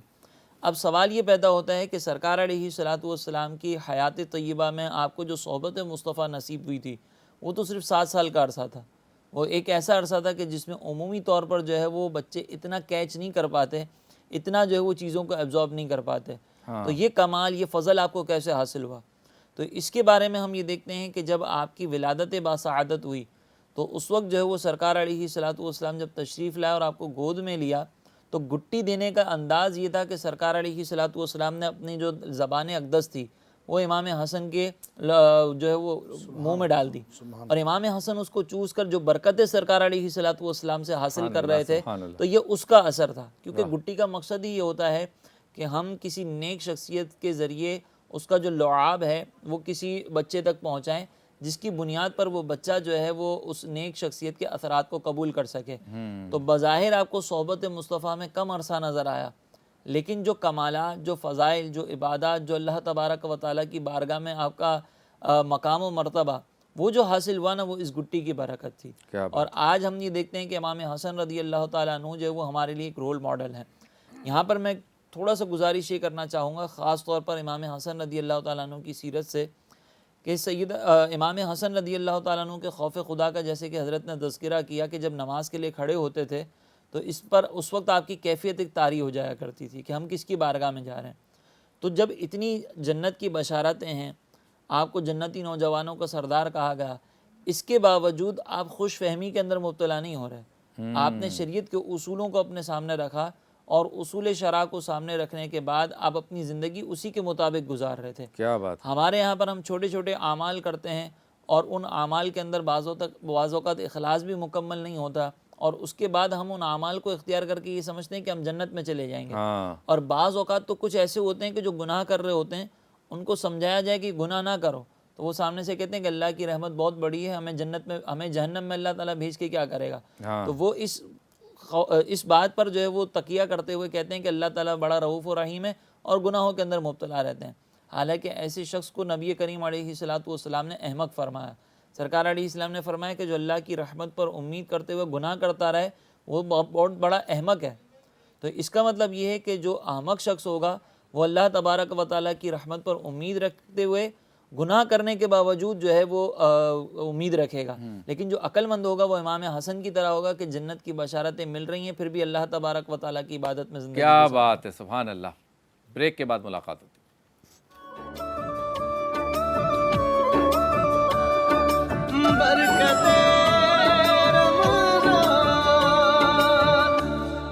Welcome back. एक बार फिर आपकी खिदमत में हाजिर हैं और इस बार आप देख रहे हैं उस जगह पर हम मौजूद हैं जहाँ पर चूल्हा जल रहा है। गोया हम उस वक्त पर पहुँचने वाले हैं जो इफ्तार का वक्त है, और उस वक्त भी पहुँच गए हैं जो इफ्तार बनाने का वक्त है। बिल्कुल। तो चलते हैं उस सेगमेंट के जाने जिसका नाम है इफ्तार मज़ेदार। मेरे आका बचा ले, मेरे आका संभाले, मेरे आका निभाले, मेरे आका छुपा ले। अस्सलाम वालेकुम इकबाल शाह साहब, कैसे हैं हज़रत? वालेकुम अस्सलाम शबीर सर। तबीयत ठीक है आपकी? सर ठीक हो गए आपसे मिलकर। माशाल्लाह। पहले ख़राब थे तो हर वक्त तो मैं साथ नहीं रह सकता, ये तो नामुमकिन है। कितने तेरे मिलने से बहुत कुछ पा लिया, मानो कि ज़माने ने गले से लगा लिया। ज़माने को लगा, हमने नहीं लगाना भाई। अच्छा जी, हमारे भाई इकबाल शाह आज बना रहे हैं ये चिकन। हाँ, ये क्या, स्क्रू ड्राइवर? स्कीवर। अच्छा हाँ। मैं समझ, आप लोगों का कोई भरोसा नहीं है। आजकल जिस तरह की डिशें हैं उनके जो नाम हैं कुछ पता नहीं। बहरहाल ये मिज़ा था। चिकन स्कीवर कैसे बनता है? इसके लिए सबसे पहले स्कीवर स्कीवर किसे कहते हैं बताएं ये जरा। ये स्कीवर है, देखें। शबीर भाई ये शाशलिक वाली स्कीवर होती हैं। मैं दिखा दूं जरा। ये है स्कीवर। हाँ इसको आपने दांतों में नहीं डालना। ये टूथपिक नहीं है, टूथपिक छोटी होती है हाँ हाँ सही बात। और इतने बड़े दांत हैं भी नहीं। हाँ, अगर गाय वाय चाहे कि मेरी दांत में मुझे कुछ निकालना है, भैंस चाहे तो समझ में आता है। ठीक है जी। ये किसी बात पे मैं फोकस इसलिए करता हूँ कि दिमाग में बैठ जाए। सच बात है। This is skewer. और ये चिकन स्कीवर का मतलब है कि ऐसा कुछ बनने जा रहा है चिकन में जिसमें ये इस्तेमाल होगा। चलें जी। बिल्कुल बिल्कुल। अच्छा शबीर भाई अवतार में बहुत अच्छा लगता है मीट जब मज़े का हो, लेकिन खजूर खा ली आपने, जामे शीरी इंजॉय कर लिया, लेकिन स्कीवर इस तरह खाने का अपना ही मज़ा। शहरी में भी इंजॉय कर सकते हैं। वाह वाह। अच्छा इसके लिए बोनलेस मीट है, ठीक है, और बीफ के भी बहुत से रेस्टोरेंट्स में बहुत चटपटा और मज़े का बनता है, ठीक है। तो ये लगभग 400-500 ग्राम 1 किलो जितना बनाना चाहे मर्जी आपकी, ठीक है। साबित बोनलेस है। सोया सॉस है, काली मिर्च, सॉल्ट, सफ़ेद मिर्च, केचप है, लहसुन अदरक। बाकी ये कोशिश है शबीर भाई, जैसे कि मेडिटेरेनियन बाहर की डिश है, ठीक है, इंडोनेशियन साथ ही बनता है लेकिन ये बाहर का है, तो यही कोशिश की बहुत से ख़वातीन मर्द हज़रात कहते हैं देसी इंग्रेडिएंट्स के साथ शबीर भाई। तो ये कोशिश है कि दुनिया की कोई भी चीज़ बनाएं लेकिन हमारे वो अज्जा जो मौजूद हों हर घर में, गाँव में, देहात में, कहीं भी आप हैं, ठीक है। यानी थोड़ी सी मॉडिफिकेशन के साथ आपकी लोकल डिश भी बन जाए, लेकिन असल टेस्ट इंडोनेशियन डिश चिकन साते का होना चाहिए। हाँ लेकिन शबीर भाई साथ ही नहीं कह सकते, उसकी सॉस भी अलग है। अच्छा, एक तरह से फ्यूजन फूड ही है। ठीक है, हम इसको सैर सपाटे कह देते हैं। हाँ ऐसा चिकन जो सैर सपाटे के साथ खाएं। चले जी, जे डॉट का शुक्रिया, हमारे लिए भेजते हैं मलबूसात। माशाल्लाह आज भी खूबसूरत शलवार कुर्ता उन्होंने भेजा है। तो अगर आप चाहते हैं पूरी फैमिली के लिए, अब तो इनके आउटलेट से आपको सारी चीज़ें मिलती हैं। जे डॉट आपका बहुत शुक्रिया, अल्लाह आपके रिस्क में बरकत अता फरमाए। हमारे सारे जो खाने हैं वो इकबाल शाह साहब बनाते हैं शफ़क़ कुकिंग ऑयल में। लीजिए, स्टार्ट कीजिए आप काम। तो शफ़क़ कुकिंग ऑयल का पैगाम है, मैं आपको पढ़ के सुना देता हूँ। सबसे पहली बात तो ये कि ये जो शफ़क़ कुकिंग ऑयल में जो खाने बनते हैं उसमें हीक नहीं आती, वो हीक से पाक होते हैं। और ओमेगा 3 और 6 यानी 3 और 6 की खूबियों वाला शफ़क़, इसकी वजह से हीक से पाक होता है। दूसरा ये कि लाइट और हेल्थी ऑप्शन है, जिसकी वजह से जो है ना तबीयत में भारीपन नहीं आता और जायके में भी लाजवाब होते हैं। फिर तीसरी बात ये कि विटामिन ए और डी की खूबियों के साथ है, कोलेस्ट्रॉल और ट्रांस फैट फ्री है। क्या बात। और सबसे अहम बात है कि वर्ल्ड हेल्थ ऑर्गेनाइजेशन के इंटरनेशनल फूड सेफ्टी स्टैंडर्ड के मुताबिक तैयार किया जाने वाला कुकिंग ऑयल है, जो कि सेफ़ फूड और सेफ़ ऑयल को यकीनी बनाता है। इसीलिए इनका पैगाम है आगाज़ नई सुबह का। तो ये सुबह का आगाज़ इसलिए कहते हैं कि जब सुबह सुबह उठते हैं ना नाश्ता करने के लिए, तो उमूमन ऑमलेट वगैरह ये सब इसके लिए ऑयल की ज़रूरत पड़ती है। तो जब आप शफ़क़ कुकिंग ऑयल में पके हुए नाश्ते को खाकर जब आप निकलेंगे घर से, तो नई सुबह का आगाज़ हो जाएगा। क्या बात, ऐसा ही क्या बात। और ये हीक वगैरह सब ख़त्म, कोलेस्ट्रॉल ख़त्म, अच्छी चीज़ इस्तेमाल करनी चाहिए। नया ब्रांड है, मैं हौसला अफजाई करता हूँ। अल्लाह ताला शफ़क़ कुकिंग ऑयल के जो मालिकान हैं उनके काम में बरकत अता फरमाए। चले जी, हमारा आपका सबका प्यारा रौनक रमज़ान करशी जामे शीरी। और करशी जामे शीरी जो है, इनका पैगाम है रमज़ान में हम हर इफ्तार में चटपटे और मसालेदार खाने खाते हैं, तो इन स्नैक्स के साथ जामे शीरी बढ़ा देता है इफ्तार का मज़ा, क्योंकि बग़ैर पानी का कतरा मिलाया गुलाब और संदल के 100% खालिस अर्कियात से बनता है। इसीलिए इफ्तार की खुशियों को भरपूर बनाने के लिए रौनक रमज़ान करशी जामे शीरी सब पीते हैं। अच्छा, इस दफ़ा मौसम बहार में रमज़ान आया है, तो ये ज़्यादा रिफ़्रेशिंग करता है करशी जामे शीरी, तो रिफ़्रेशिंग जामे शीरी भी सब पीते हैं। तो पाकिस्तान का नंबर 1 और फेवरेट है वाकई करशी जामे शीरी। हमारे दस्तरखान की रौनक है, इफ्तार में भी, सहर में भी, और वैसे पूरा साल मेहमान घर पे आएँ और करशी जामे शीरी ना हो, ऐसा हो नहीं सकता। हमारे एक स्पॉन्सर हैं पिज़्ज़ा मैक्स, में उनका भी जिक्र करूँ। जो बच्चे आते हैं हमारे यहाँ नाज शरीफ के मुकाबले के लिए, उनका ये पैगाम है कि 50% डिस्काउंट देंगे पिज़्ज़ा मैक्स वाले अगर आप उनकी एप्लीकेशन डाउनलोड करें। अच्छा, तो वो बच्चों के लिए भी करते हैं। इसके अलावा डिटॉल कूल, देखिए ज़रा, डिटॉल तो खैर देखने में इनकी देखें, इसका कलर कितना खूबसूरत है। वाह वाह। और इनकी जो कलर स्कीम है, इसी में हमें ऐसा लगता है सफाई है और खुशबू है और ठंडक है। क्या बात। डिटॉल कूल का पैगाम है कि 5 डिग्री सेंटीग्रेड तक ठंडक आपको महसूस होगी अगर आप डिटॉल कूल इस्तेमाल करेंगे। और साथ ही पसीने की बदबू वगैरह जो होती है वो ख़त्म हो जाती है, क्योंकि खुशबू भी इसकी लाजवाब है। और फिर जरासीम का मामला तो है कि बचपन से हम सुनते आए हैं कि 99.9% जरासीम का ख़ात्मा डिटॉल कूल से। क्या बात। टैंग शरबत, टैंग इतना ज़बरदस्त जो है ये ड्रिंक है कि है तो लिक्विड फॉर्म में नहीं, लेकिन हर जो जायका है इसका जब वो लिक्विड फॉर्म में कन्वर्ट करते हैं तो उस जायके की खुशबू आती है। जैसे पाइनएप्पल है, क्या बात, और ऑरेंज है, और तीसरा कौन सा है? मैंगो। मैंगो। तो टैंग ये भी हमारे इफ्तार के दस्तरखान पे आप देखते रहते हैं। क्या बात। हाँ जी। अच्छा शबीर भाई, काटने की बात हमने पहले भी की, आज भी काट ज़रूरी है, और काटने के लिए नाइफ का तेज होना जरूरी है, और नाइफ भी ज़बरदस्त होना ज़रूरी है। जबरदस्त होना, फिर मजा आता है काटने में आपको जब नाइफ हो तेज। काट तो मुफ्ती साहब आपको सही सिखा देंगे। काटने के 2 तरीके हैं। एक तो आपकी जब भी आप काट रहे हो तो फिंगर, हाथ मजबूत इस तरह फिंगर पॉइंट हो, और इस तरह उंगली नहीं रखनी वरना आपका नाखून कट जाएगा। ओहो। आप काटने की कोशिश करेंगे लेकिन आप जख्मी हो सकते हैं। तो आप लोग जब काटते हैं तो नाखून तो करीब करीब होता है। हाँ, इसका शबीर भाई ये फर्ज करें अगर ज़रा दिखाएं भाई, आज तो काट, हाँ ये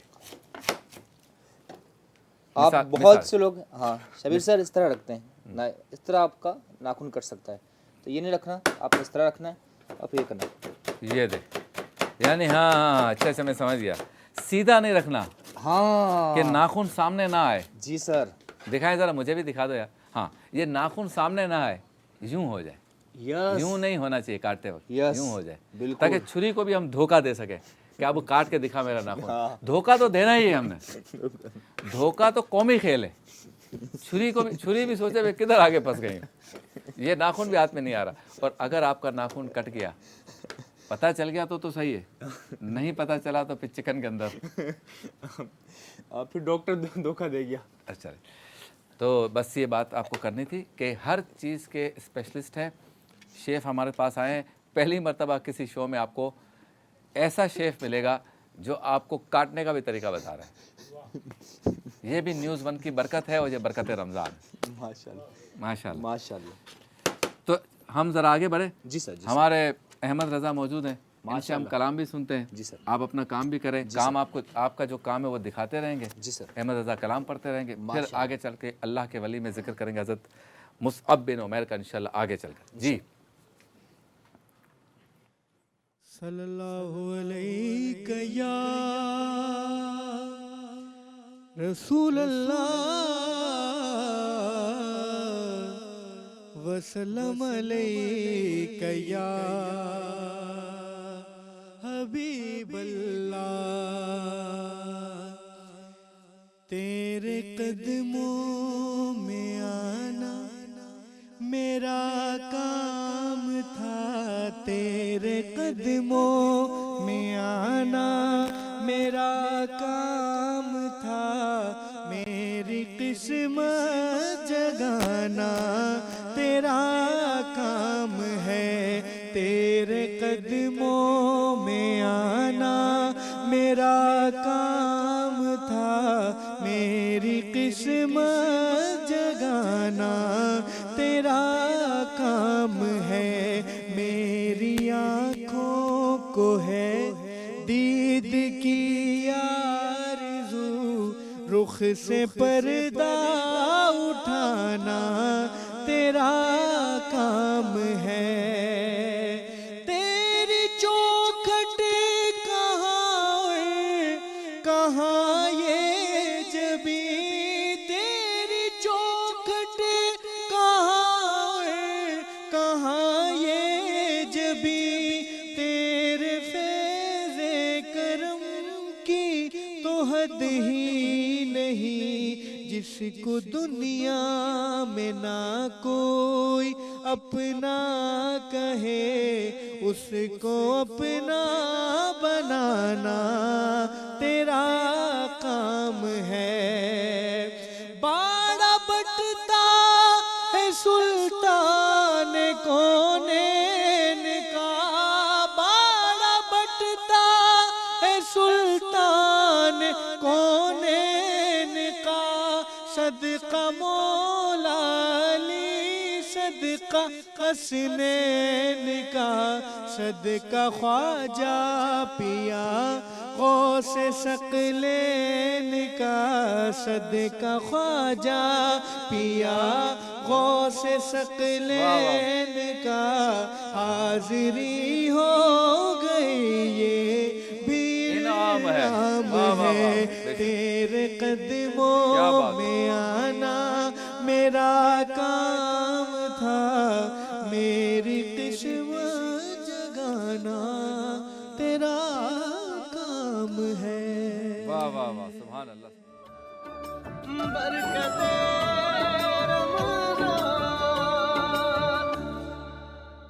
खुश आमदीद, एक बार फिर आपकी खिदमत में हाजिर हैं बज़्म इल्म व अक़ीदत में हज़रत इमाम हसन रज़ी अल्लाह ताला अन्हो की सीरत का, उनके किरदार का, उनके कारनामों का, उनके हालात ज़िंदगी का हम जो है वो ज़िक्र कर रहे हैं, साथ साथ कलाम भी हो रहे हैं और बन रहा है चिकन स्कीवर। स्कीवर। जी, अच्छा शबीर भाई, 1 चम्मच शफक कुकिंग ऑयल, बस 1 चम्मच कम है वैसे। 1 से 2 चम्मच चलिए। नहीं, मैं वैसे पूछ रहा हूँ, वैसे तो आप भर के तरह सा करते हैं। 1 चम्मच शबीर भाई इसके अंदर मैंने मिला लिया था। अच्छा। पैन फ्राई करना है ज़्यादा। अच्छा, पहले हमारे नाज़रीन को ये बताएं कि इसमें आपने क्या क्या डाला है। शबीर भाई इसमें चिकन था, नमक ऐड किया था, हम्म लहसुन अदरक, हम्म सोया सॉस 2 से 3 चम्मच, काली मिर्च, सफ़ेद मिर्च और लेमन 1 चम्मच लगभग ऐड किया। पैन के अंदर शफक कुकिंग ऑयल ऐड किया, एक एक करके आपने। अच्छा, खाली ऑयल से गीला करना है इसको। हाँ, बस इतना ऑयल हो कि सरफेस पे लगे ना पैन जैसे।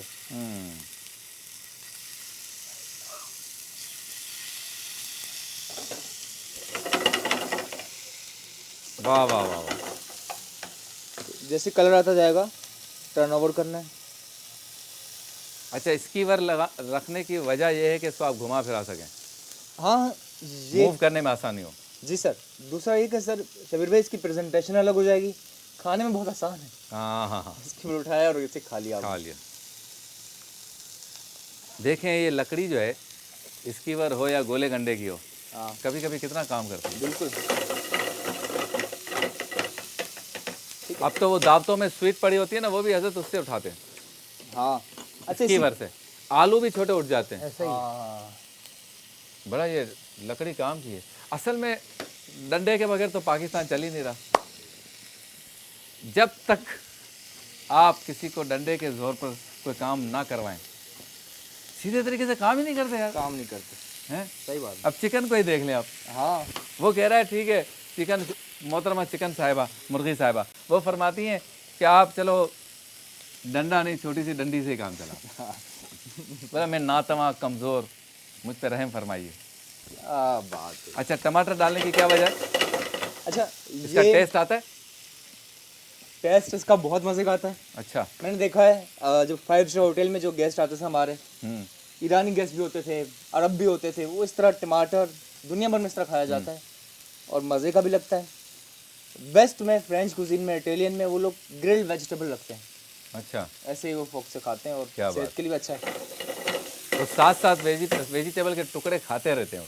आपने भी दुनिया देखी है इस तरह? हाँ, मैंने पूरी दुनिया देखी। आप हाँ ना। बताएं, आपने स्विट्जरलैंड में क्या खाया था? स्विट्जरलैंड में मैं आपको सही बताऊं, बताएं बताएं। फर्स्ट टाइम जब हम गए ना, हाँ मैं तो 3-4 दफ़ा पहले अकेले गया था, फिर शादी के बाद गया। हज़रत मुस्लिम फूड मुझे नहीं मिल रहा था अच्छा। शुरू में, अच्छा बाद में पूछ के पहुंच गए। तो नूडल्स नहीं होती, नूडल्स, एक जगह नूडल्स की शॉप थी। फिर हमने चेक किया उसमें ऑयल किस तरह का है, इस तरह से हमने 2-3 टाइम का खाना। फिर बाद में एक पाकिस्तानी मिला, उसने कहा ऐसा नहीं है, हम जिंदा हैं, हम हर जगह पाए जाते हैं, आपको पकोड़े चाहिए पकोड़े भी मिलेंगे, समोसे मिलेंगे। फिर वो मुझे एक होटल में ले गए, वहाँ फिर रच के हमने फिर कराया फ्राइयाँ खाई, रच के। यही जायका था पाकिस्तान वाला।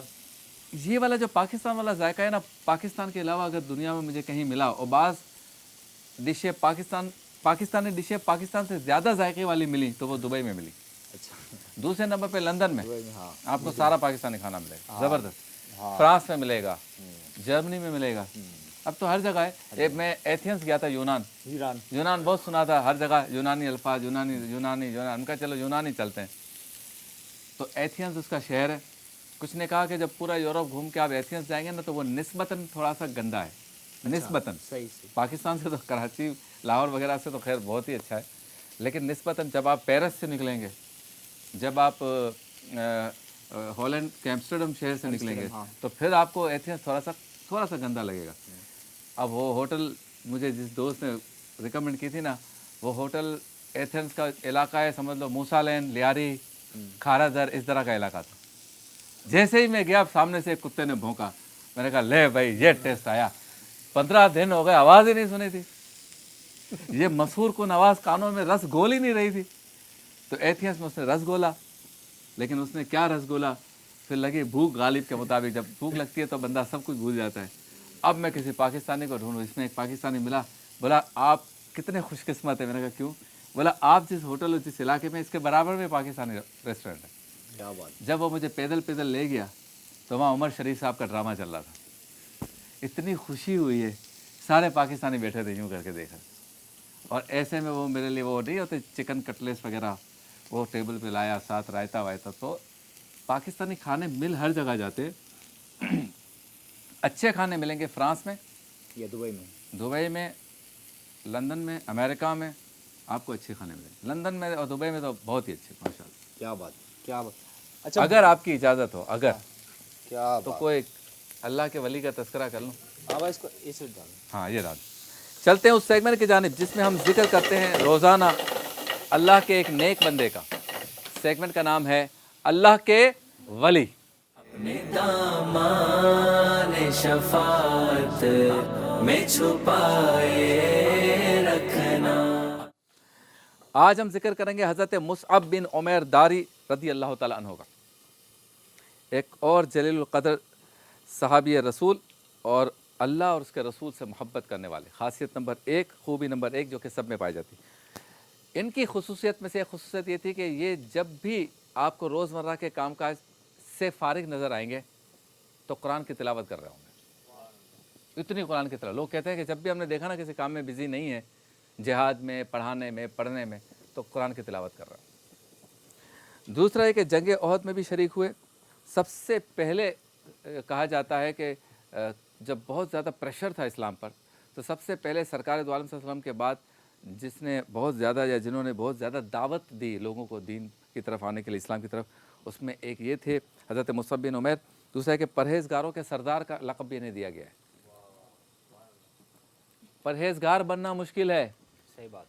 यह परहेज़गारों के सरदार थे। क्या बात। फिर ये कि इनके मुताल्लिक़ीन बताते हैं कि हमने कभी नहीं देखा, कभी नहीं सुना कि मुसअब बिन उमैर ने कोई वादा किया हो और वो पूरा ना किया हो। आजकल देख लें आप, 5 बजे पहुंच जाऊंगा स्टूडियो, हैं हमारे यहाँ ऐसे लोग, सच बात। दुनियादार भी हैं, दीनदार भी हैं, सही बात। टाइम पे नहीं आते। सही बात। कैमरामैन भी हैं, शब्बीर अबू तालिब भी हैं, टाइम पे नहीं आते। समझाने के लिए कह रहा हूँ भाई, टाइम पे आ जाता हूँ भाई, सारे आ जाते हैं, वरना प्रोग्राम कैसे शुरू हो।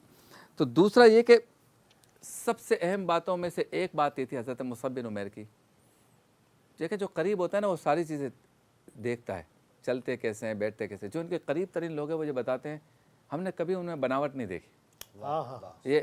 ये महफिल में जैसे हैं ऐसे तन्हाई में हैं, जैसे मस्जिद में हैं ऐसे सड़क पर हैं, जैसे रिश्तेदारों में ऐसे दोस्तों में, बनावट देखी नहीं। वाह। फिर ये कि इनकी जो खासियतों में से एक खासियत ये है कि, बल्कि खासियत क्या फ़जीलत समझ लें, कि हज़रत सैयदना उबैद बिन उमैर से मरवी है कि जब सरकार दो आलम सल्लल्लाहु अलैहि वसल्लम ने ओहद के दिन जंग से फारिग हुए और हज़रत मुसअब बिन उमैर को शहीद देखा तो ये आयत मुबारक सरकार ने तिलावत फरमाई, आपको शहीद देख। मुसलमानों में कुछ वो मर्द हैं जिन्होंने उस अहद को, उस इरादे को, उस वादे को पूरा कर दिया जो उन्होंने अल्लाह से किया था। और फिर ये भी दर्ज है कि सरकार दो आलम सल्लल्लाहु अलैहि वसल्लम शोहदा ओहद के पास जब खड़े होकर ये फरमाया सरकार दो आलम सल्लल्लाहु अलैहि वसल्लम कि मैं गवाही देता हूँ कि तुम अल्लाह के यहाँ ज़िंदा हो। हज़रत मुसअब बिन उमैर जब शहीद हो गए तो सरकार उनके पास वक्त शहादत खड़े होकर फरमा रहे हैं कि मैं अल्लाह को, मैं गवाही देता हूँ कि तुम अल्लाह के यहाँ ज़िंदा हो। ए लोगो, इनकी ज़ियारत कर लो और इन पे खूब सलाम भेजो। सारी उम्मत हुजूर पे सलाम भेज रही है। और सरकार हमें बताने के लिए, सिखाने के लिए, तरगीब के लिए कह रहे हैं कि मुसअब बिन उमैर पे सलाम भेजो, इसी ज़िंदा है। आज लोग कहते हैं मज़ार पे जाते हो वो ज़िंदा हैं कि नहीं है, इमाम हुसैन के रोज़े पे जा रहे हो ज़िंदा हैं कि नहीं है, हज़रत अली के रोज़े पे जा, सरकार ने फरमाया ना शहादत के बाद हज़रत मुसअब बिन उमैर के लिए, ये ज़िंदा है, इन पे सलाम भेजो।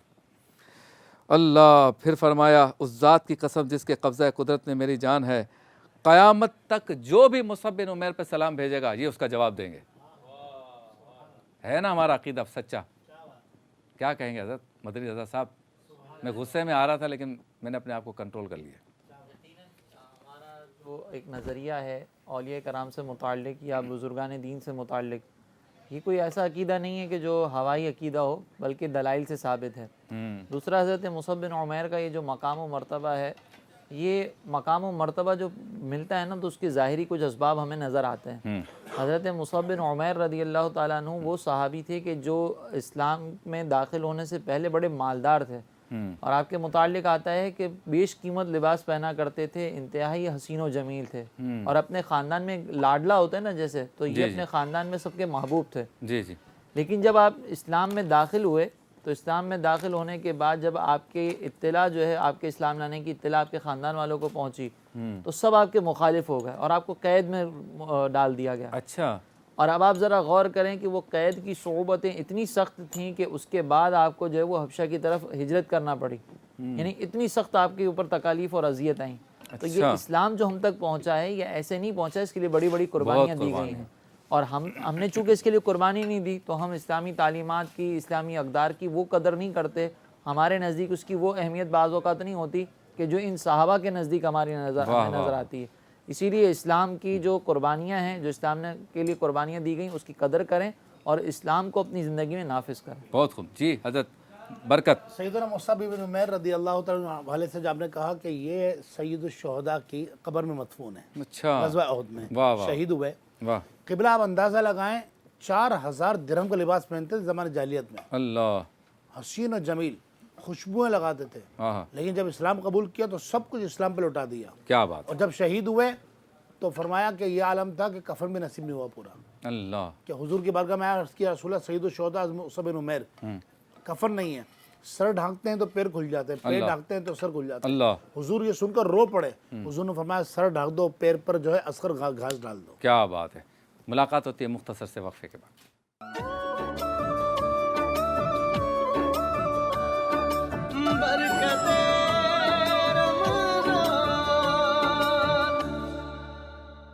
सुभान अल्लाह, माशाअल्लाह। ये देखिए हमारे इकबाल शाह ने कितनी खूबसूरत डिश बनाई है, चिकन स्कीवर। इंशाल्लाह बज़्म इफ्तार के इस सेगमेंट के बाद जब मगरिब की अज़ान होगी लाइव यहाँ पर, तो उस पर रोज़ा हम सब इफ्तार करेंगे। तो चलते हैं उस सेगमेंट की जानिब जिसमें मुनाजात होगी और दुआ होगी और सब मिलकर इफ्तार करेंगे। सेगमेंट का नाम है बज़्म इफ्तार।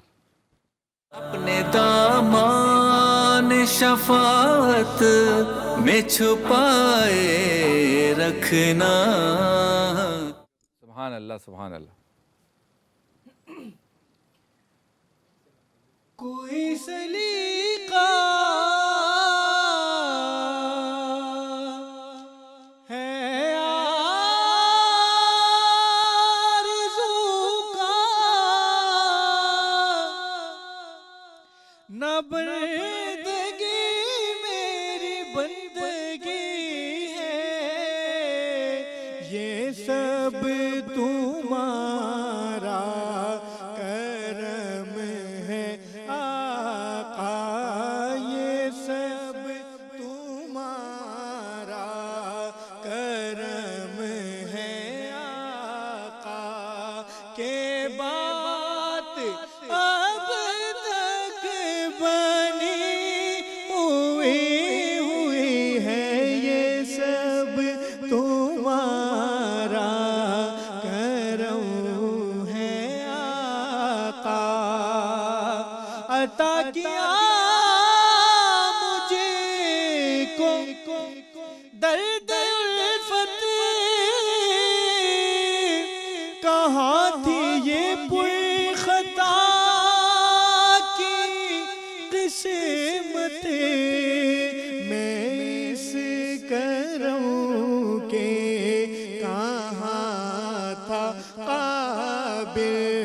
हुजूर की पर्दा परवरी है ये तुम्हारा करम है आका।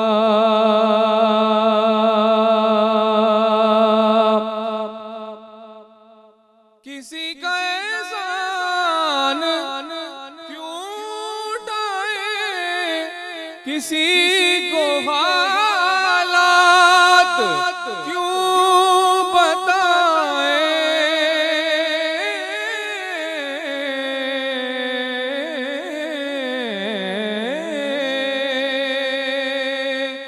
किसी का एहसान क्यों उठाए, किसी को हालात क्यों बताए, तुम ही से मांगेंगे तुम ही दोगे, तुम्हारे दर से ही ला लगी है ये सब तुम्हारा करम है आका। अता किया मुझको दर्द उल्फत, अता किया मुझको दर्द उल्फत,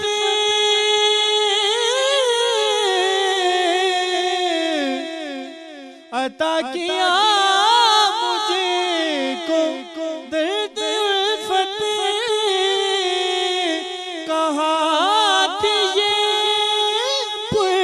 पुरखता की किस्मत, मैं इस करूँ के कहाँ था काबिल या रसूल अल्लाह, मैं इसे करूँ के कहाँ था काबिल, हुजूर की पर्दा परवरी है ये सब तुम्हारा करम है आका, ये सब तुम्हारा करम है सुभान अल्लाह, माशाअल्लाह, बहुत खूब। बिस्मिल्लाहिर्रहमानिर्रहीम, अल्लाहुम्मा सल्लि अला सय्यिदना मौलाना मुहम्मद मअदिनिल जूद वल करम व आलिहि व सहबिहि व बारिक व सल्लिम। या अरहमर राहिमीन, या रहमान या रहीम। तेजी से रमज़ान गुजर रहा है, निस्फ रमज़ान हो गया। ऐ अल्लाह, हमें नहीं मालूम कि हम किन लोगों में शामिल हैं, मग़फ़िरत याफ्ता में हैं या बदनसीब में। मौला, हमारा ईमान है कि हमें तूने बख्श दिया होगा। अल्लाह, उन खुश नसीबों का सदका जिनकी मग़फ़िरत कर दी गई, अल्लाह तो उन खुश नसीबों में तो हमारा भी नाम शामिल फरमा दे, हमारे वालिदैन की बख्शिश फरमा दे, उम्मत मुस्लिमा की मग़फ़िरत फरमा। या रहमान या रहीम, फ़लस्तीन के मुसलमानों पर गैब से मदद नाजिल फरमा। या अल्लाह, मुसलमानों को जुर्रत और बहादुरी अता फरमा। या रहमान, बीमारी को शिफा अता कर दे। अल्लाह, जिन खुश नसीबों के वालिद वालिदा हयात है, मौला वालिदैन का साया सलामत रखना, हमारे वालिदैन को तो शिफा अता करना, जिनके वालिदैन मौत हो गए उनकी बख्शिश मग़फ़िरत फरमा दे। या अल्लाह, या रहमान या रहीम, बीमारों को शिफा अता कर दे। अल्लाह, इस वक्त जो बीमार शामिल दुआ हैं, अल्लाह तो उन बीमारों पर भी करम नाजिल फरमा दे। या रहमान या रहीम, जो ज़ाती घर में के तालिब हैं, ज़ाती घर अता कर दे। जो हमारे भाई बहनें बेटियां रिश्तों के मुंतज़िर, मौला तो सबके नसीबों को दे। या रहमान या रहीम, अल्लाह तो आजमाइशों से महफूज फरमा। या रहमान या रहीम, खालिद तेरी इज्जत की कसम, हम तेरे अज़ाब को बर्दाश्त करने की ताकत नहीं रखते। या अल्लाह, या रहमान या रहीम, अल्लाह तो हमें हमारी बेहिसाब बख्शिश मग़फ़िरत फरमा। अशर मग़फ़िरत तेज़ी से इख्तिताम की तरफ बढ़ रहा है। या रहमान या रहीम, अल्लाह तो इस अशर मग़फ़िरत में हमारे गुनाहों को माफ़ फरमा दे। पाकिस्तान की हिफाजत फरमा। जब दमे वापसी हो, या अल्लाह, लब पे हो ला इलाहा इल्लल्लाह मुहम्मदुर रसूलुल्लाह। बरकते रमज़ान। अल्लाहु अकबर, अल्लाहु